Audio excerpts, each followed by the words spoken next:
I want to start this morning's message with a rhetorical question for everybody. I know it may sound weird considering, but bear with me. Here we go. Why are we gathered here now, today? I mean, I know it's church and it's Sunday and all that, but what are we doing here? Why is it we all got up this morning, got dressed, and came here? What's the purpose? You know? Well, Adrian, do you know? I bet if I asked 10 of you individually, I'd probably get, knowing you use 37 different answers. I'm sure some of you are here because that's what you do. You get up on Sunday morning and come to church. Some of us come here to see our friends.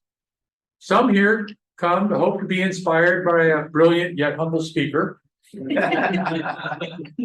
Some because it feels like home. And some because this is where you find meaning. And some because Sunday mornings can be lonely. And here you can find some kinship.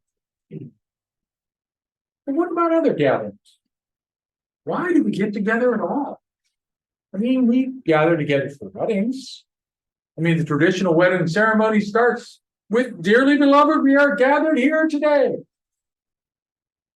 Funerals, we gather at funerals, in class reunion, and protests and concerts, and we gather. We gather at football games. We think about it. On any given Saturday in the fall, up to 100,000 people will gather in a football stadium to watch a game. And I mean, let's face it, unless you are a donor of some renown, you can barely even see the field. You'd be better off at home out of the weather, with the fridge, the bathroom, right there. And yet, we fight the traffic and the crowds to stuff ourselves into that stadium so we can watch it together. All of those things, weddings, funerals, football, are good solid reasons for people to get together, but it doesn't answer the question. Why do we do it? Why do we gather at all? What is the purpose of humans flocking to the same place at the same time? So I started researching, and to be honest, I questioned whether even experts in the field get it.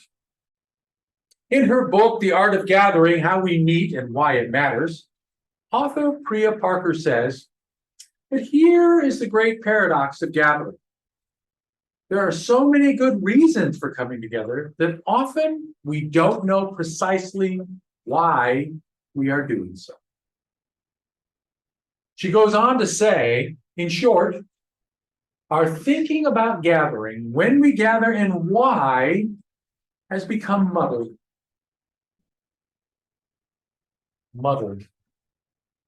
I have to admit, I'm beyond muddled. I still don't get the why we have this need to gather together. We really don't know the true reason we gather. It's a great mystery. People find something and then decide to get together, and then they go home and don't do it again until they decide to do it again. Unfortunately for me and my brain, though, that doesn't work. I need to know why. What's the purpose? What's the reason? So I decided maybe the answer is in some of our UU principles. And in case you didn't know, they're right there in the front of the hymn.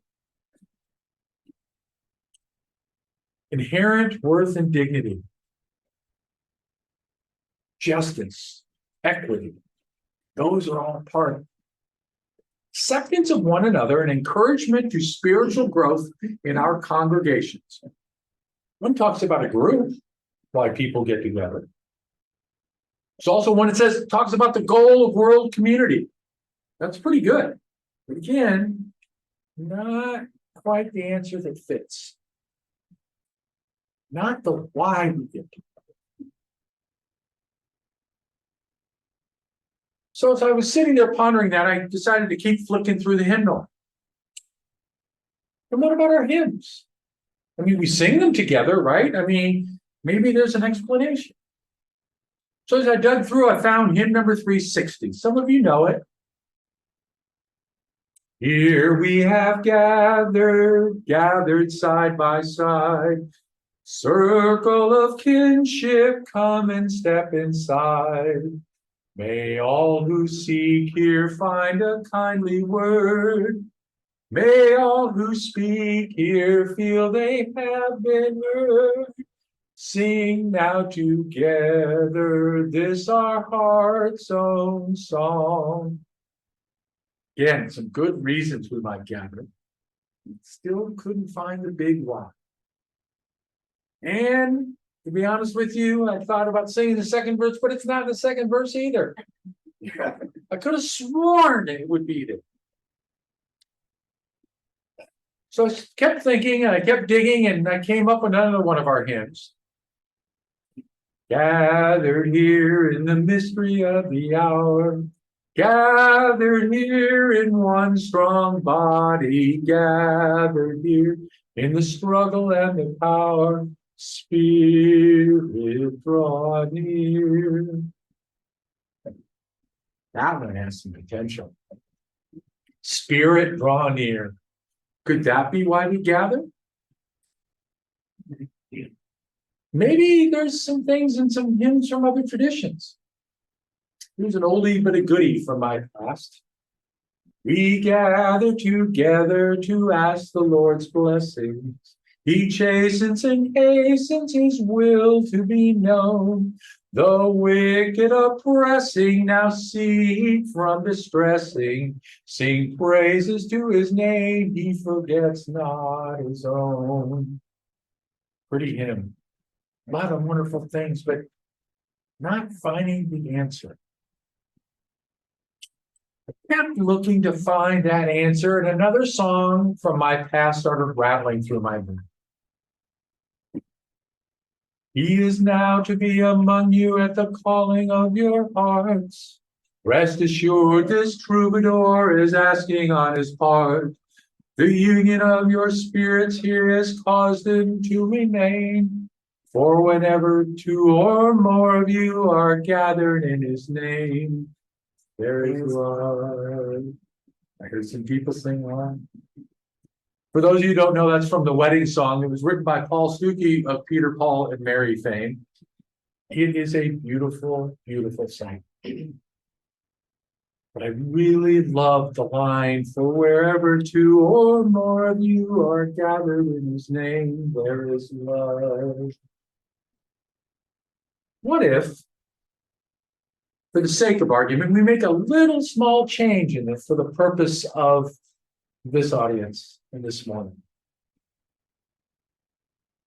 Try this one on. For whenever two or more of you are gathered in this place, there is love. It feels right. It feels right. Could that be it? Could it be about the feeling, not about the event or the speaker or the songs, but the feeling? Let's go back to think about that in terms of our football game. 100,000 football fans. And if you are lucky, you may know 4 or 5 of them in the whole stadium. You're surrounded by strangers.